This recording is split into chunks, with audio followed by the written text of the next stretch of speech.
Assalamualaikum warahmatullahi wabarakatuh. Apa kabar anak ganteng, anak cantik? Bertemu kembali dengan Bu Bahja pada mata pelajaran Bahasa Indonesia. Pertemuan kita kali ini adalah pertemuan yang kelima pada hari Rabu tanggal 11 Agustus 2021, khususon untuk kelas 9C, D, E, F, dan G.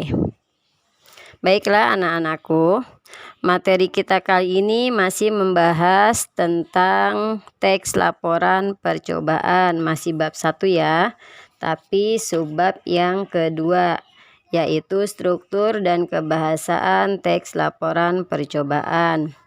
Untuk strukturnya sudah kita bahas minggu yang lalu. Sekarang kita membahas tentang kebahasaan teks laporan percobaan. Di LKS kalian ada di halaman 7, kebahasaan laporan percobaan.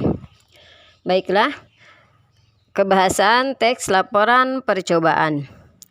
Unsur kebahasaan pada teks laporan percobaan pada dasarnya sama dengan yang digunakan pada teks prosedur. Apa saja unsur kebahasaan pada teks laporan percobaan?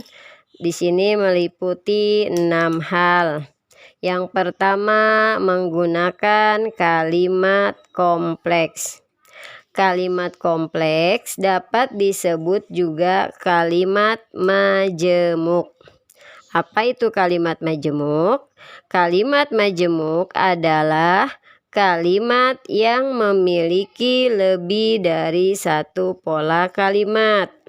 Contoh, perhatikan contoh yang Ibu berikan. Yang pertama atau nomor 1, gelas itu diisi air bening adalah contoh kalimat simpleks atau kalimat tunggal.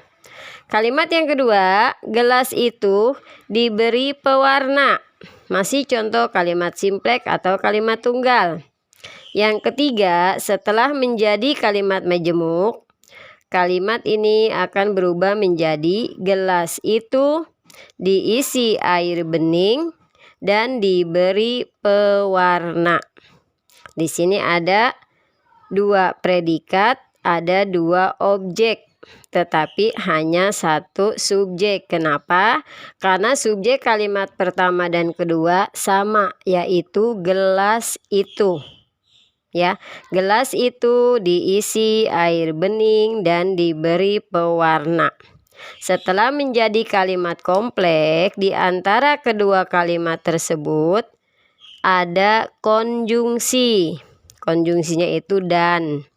Kata hubung antara kalimat pertama dengan kalimat kedua. Jadi kesimpulannya pada kalimat kompleks ada 1 subjek, 2 predikat, dan 2 objek, di antaranya ada konjungsi. Paham ya nak? Yang kedua, kata hubung. Kata hubung disebut juga dengan konjungsi. Konjungsi adalah kata yang menghubungkan kalimat satu dengan kalimat yang lain. Contoh-contoh konjungsi: dan, lalu, atau, tetapi, sehingga, dan lain-lain. Yang ketiga adalah kata rujukan. Kata rujukan adalah bahan sumber yang dipakai untuk mendapatkan keterangan lebih lanjut. Ya, nanti kalau kita bertemu akan agak panjang kita bahas masalah kata rujukan. Di sini Ibu cukup jelaskan tentang pengertiannya saja dulu. Yang keempat, istilah teknis. Istilah teknis sering disebut dengan kata kajian, yaitu kata-kata yang digunakan pada bidang tertentu. Contoh, kata dehidrasi ada pada bidang kesehatan, atau H2O atau CO2 ada pada bidang mata pelajaran IPA, dan istilah-istilah yang lainnya. Yang kelima adalah kalimat perintah. Kalimat perintah adalah kalimat yang digunakan supaya kita melakukan sesuatu. Contoh, sebaiknya, campurkan, aduklah, satukan, hindari, dan lain-lain. Atau lebih jelasnya, kalian bisa lihat di LKS kalian halaman 4. Setelah alat dan bahan sudah siap, ikuti langkah-langkah berikut ini. Nah, di situ kalian bisa baca, ada kalimat-kalimat perintah di dalamnya.